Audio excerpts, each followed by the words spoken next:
अस्सलाम वालेकुम नाज़रीन, मैं हूं आपका होस्ट दीन चौधरी। आज एक नए प्रोग्राम के साथ। नाज़रीन, पाकिस्तान जिंदाबाद, पाक फौज जिंदाबाद। नाज़रीन, आज मेरे साथ मौजूद हैं हमारे 3 अक़लीती कौंसलर। ये लाहौर के रहशी हैं और जाने माने इलाकों के ये कौंसलर हैं। इस वक्त अपने पूरे इलाके को ये देख रहे हैं और अपनी अक़लीती पूरी अवाम को देख रहे हैं। और ये आज हमारे साथ इस स्टूडियो में मौजूद हैं कामरान बशीर मसीह की जो कारकर्दगी है उसको सराहने के लिए। तो मेरे साथ मौजूद है नाज़रीन आज शकील खोखर साहब। ये कौंसलर है यूसी 170, यूसी 170 से पाथी ग्राउंड लाहौर की ये यूसी है। और मेरे साथ दूसरे जो मेहमान हैं हमारे, उनका नाम है एंड्रयू जोसेफ साहब। ये यूसी 171 से हैं। इनकी यूसी जो है वो किला गुजर सिंह इलाका है, उस साइड पे आती है। और जो हमारे तीसरे मेहमान हैं उनका नाम है इफ्तिखार यकूब साहब। इनकी यूसी है 169 और इनका इलाका आएगा ग्वाल मंडी वाला। तो नाज़रीन, मसीही जो हमारा पायलट है जिसने हमारा सर फख्र से बुलंद किया, हम लोगों को इतनी बरतरी दिलवाई, गो के उसके साथ और भी लोग शामिल हैं, लेकिन क्योंकि वो फ्रंट पे लड़ा, उसने काफ़ी इंडिया का नुकसान किया और मेन टारगेट अपने लेकर वापस आया। ये एक बहुत ही खुशी की बात है और हम इस बात से ज़्यादा फ़ख्र महसूस करते हैं कि हमारी अक़लीतें भी हमारे पाकिस्तान में बेहतरीन रोल अदा कर रही हैं। तो मैं सबसे पहले दावत दूंगा अपने भाई शकील खोखर साहब को कि वो इस खुशी के मौके पर, इस इतने बड़े इवेंट के मौके पर क्या कहना चाहेंगे कामरान के बारे में। जी शकील साहब। जी, खुदा के जिंदा जलाली नाम में सबको सलाम। मेरा नाम शकील खोखर है। मैं यूसी 170 से कौंसलर हूँ और कौंसलर पहाड़ का एक जनरल सेक्रेटरी भी हूँ। मैं खुदावंद का शुक्र करता हूँ। मैं अपने कामरान भाई के लिए दुआ गो हूँ कि जिसने इतना बड़ा काम किया है कि हमारा अक़लियत का नहीं, मसीहत का नहीं, बल्कि पूरे पाकिस्तान की आवाम का सर बुलंद किया है। उन्होंने बड़ा अच्छा किरदार किया है। तो इंडिया के घर में जाकर अपना सारा जोहर जलाल उसने अपना ज़ाहिर किया है।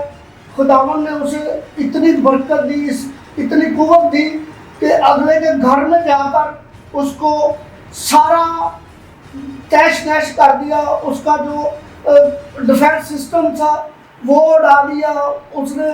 उनका जो लैंड का सिस्टम था वो ख़त्म कर दिया। पूरी दिल्ली में अंधेरा छा गया। मैं कामरान को राज़ तहसीद पेश करता हूँ, उसको मुबारकबाद कहता हूँ। अपने जनरल साहब को, आफज आसम मनीर साहब को मैं मुबारकबाद पेश करना चाहता हूँ कि जिन्होंने ये सारा काम सर अंजाम दिया है। दुश्मन को पूरा जो है ना, उन्होंने एक पूरा उसको वो दिखाया, आईना दिखाया है कि पाकिस्तान भी कोई वजूद में है। जिसको पाकिस्तान को वो बड़ी बातें करता था, वो कहता था ये कासा उठा के बैठा हुआ है, मानने वाला है, फलान कर रहा है, मगर पाकिस्तान ने उसको मुंह तोड़ जवाब दिया है। मैं समझता हूँ सारी कौम का, सारी पाकिस्तानी अवाम का खुदावन ने इनको हिम्मत ताकत दी है। कामरान बशीर मसीह को, जिसने हमारा सर बुलंद कर दिया है, बहुत शुक्रिया। खुदावन इसी तरह इसको बरकत देता रहे। इसी तरह फौज में जो अपने फ़ज़ाइये में काम करता है, खुदावन इसे हिम्मत ताकत से नवाजे। जी बहुत शुक्रिया शकील साहब, आपने बड़े अच्छे तरीके से अपने ख्यालात का इज़हार किया और ये वाक़या ही हमारे लिए फ़ख्र की बात है कि चाहे वो किसी कौम, किसी बरादरी से, किसी रंग, किसी नस्ल से है, कोई भी बंदा है, हम सब पाकिस्तानी हैं और सबसे पहले पाकिस्तान होगा तो हम सब होंगे। तो अब मैं दावा देता हूँ हमारे कौंसलर यूसी 171 के एंड्रयू जोसेफ साहब को, वो अपने ख्यालात का इजहार करना चाहते हैं इसके बारे में। तो हमें बताएं कामरान बशीर के बारे में वो क्या कहना चाहते हैं। खुदावन में आप सबको सलामती हो। मैं बड़ा ही खुश हूँ कि पाकिस्तान में जो फ्लैग में सफ़ेद निशान है उसमें मसीहत का ज़िक्र है, उसमें हमारा पहचान है। इन कम लोगों को पता होगा कि हमारे इस फ्लैग में जो सफ़ेद निशान है इसमें मसीहत की अक़लियत जिसको हम कहते हैं, यहाँ पर बड़ा नाम है हमारा। इसी की एक मिसाल ज़िंदा है जिन्होंने पाकिस्तान में मसीहत का नाम बुलंद किया और अपनी वालदा के अपने दिल के जिगरे को उसने बयान किया कि माँ, मैं जब आऊँ झंडे में लिपटा हुआ तो मुझे शेरों की तरह मुझे प्यार करना, और उसने खुदावन ने उसको बरकत दी और उसकी वालदा को रोते हुए हमने देखा और उसने दुआ दी है कि बेटे तू कामयाब आएगा। तो हम बहुत खुश हैं, खुदा उसको और बरकत दे। हमारे सारे पाकिस्तान को बहुत बरकत मिली है और हम सब बहुत खुश हैं। खुदावन के नाम में आमीन। जी बहुत शुक्रिया। नाज़रीन, जैसा कि आपने देखा कि माओ की दुआएं वो जो बच्चों को खुद इस महाज पे भेज रही हैं, पाकिस्तानी माइंड ना डरने वाली हैं ना झुकने वाली हैं। उन्होंने फ़ख्र से अपने बच्चों को इन महाजों पे भेजा कि बेटा जाओ और कौम की सब माओ सब बेटियों की हिफाजत करो। और ये पाकिस्तान नाज़रीन वाहिद मुल्क है जिसमें अक़लीती बरादरी किसी भी ज़ात मज़हब से है, सब एक झंडे तले हैं। इस वक्त सब मुत्तहद हैं, बल्कि हमेशा के लिए मुत्तहद हैं। और आपने जब कुछ 1-2 दिन पहले की बात है कि एयरफोर्स के इंडियन एयरफोर्स के चीफ जो कि एक सिख बरादरी से तल्लुक़ रखते हैं, उनको हिंदू जो फौजी हैं उन्होंने थप्पड़ मारे। क्या क्या इज्जत है, क्या अक़लीतों की इज्जत है, क्या दूसरी कौमों की इज्जत है, ये आप लोगों के सामने है। और पाकिस्तान में हमारे लोग, हमारे जो ये अक़लीती भाई हैं या हमारे दूसरे मुस्लिम भाई हैं, सब एक तरह हैं, सब एक तरीके से रह रहे हैं, सब एक जगह पे मिलजुल के रह रहे हैं। तो ये सब बातें बहुत फ़र्क करती हैं, यही हमें इकट्ठा रखती हैं। तो मैं दावा देता हूँ इफ्तिखार याकूब साहब को, जिनकी यूसी है 169, वो अपने ख्यालात का इजहार करेंगे इस मौके पर। जी याकूब साहब, इफ्तिखार साहब। जी, मेरा नाम इफ्तिखार याकूब है और मेरा तल्लुक़ यूसी 169 ग्वालमंडी से है। और मैं इस हवाले से कामरान बशीर जो एक मसीही कौम का सरमाया है और मसीही कौम का उसने अपने काम से सरफराजी अता की है उसको खुदा ने, और सरबुलंद किया है खुदा ने उसे। और मैं ये बताना चाहता हूँ कि पाकिस्तान में मसीहों को आज़ादी हासिल है, वो हर तरह का काम कर सकते हैं, आज़ादी से फ़ौज में जा सकते हैं। और जिस तरह उस बच्चे ने, कामरान बशीर ने, ये कारनामा सर अंजाम दिया है, वो मैं उसको खराज तहसीन पेश करता हूँ। वो मैं ये भी बताना चाहता हूँ, वो अपनी फैमिली का इकलौता बेटा है अपने बाप का, और उसने इसमें शमूलियत अख्तियार की।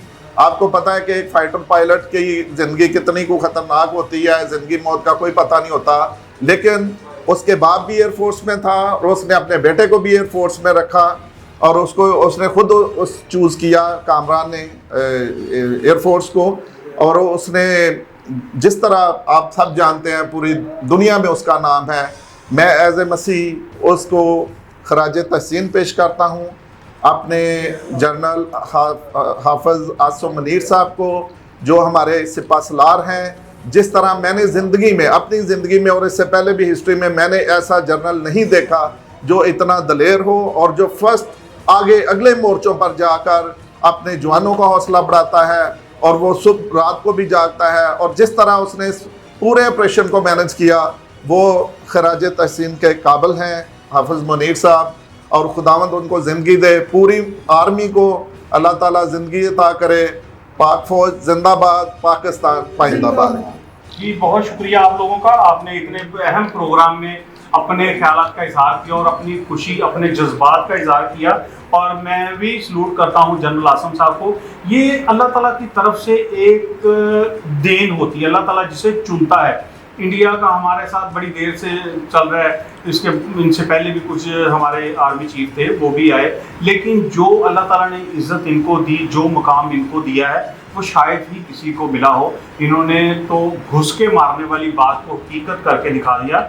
और जहाँ पे इंडिया सोच रहा था कि वो कहीं अंडरग्राउंड हो गए हैं या कहीं चले गए हैं या उनके लिए कोई मुश्किल है, तो वो किसी मुश्किल में नहीं थे, वो फ्रंट पे थे, वो अपने फौजियों के साथ खड़े थे और अगले मोर्चों पे थे। ऐसा बहादुर आदमी शायद ही किसी आर्मी में हो, क्योंकि अक्सर देखा है कि जनरल पीछे बैठ के सलाहें देते हैं, मशवरे देते हैं और फौज को आगे लेकर जाते हैं। लेकिन ये अल्लाह ताला इसको ज़िंदगी दे, इसके वालिदैन को जो हैं वो उनकी दुआएं इसके साथ हैं जिन्होंने ऐसा बेटा दिया हमारे मुल्क को। तो बहुत शुक्रिया नाज़रीन, मैं अपनी तमाम अक़लीती बरादरी को अपने चैनल की तरफ से, अपनी तरफ से मुबारकबाद पेश करता हूँ। मैं मसीही बरादरी को मुबारकबाद पेश करता हूँ जिनका आज पूरी दुनिया में इस वक्त कामरान बशीर की कारकर्दगी की वजह से नाम ऊंचा जा रहा है। और कामरान बशीर को भी मैं सलूट करता हूँ जिसने पाकिस्तान को इतनी बुलंदी दिलवाई। बहुत शुक्रिया नाज़रीन, आपका होस्ट दीन चौधरी। अल्लाह हाफिज।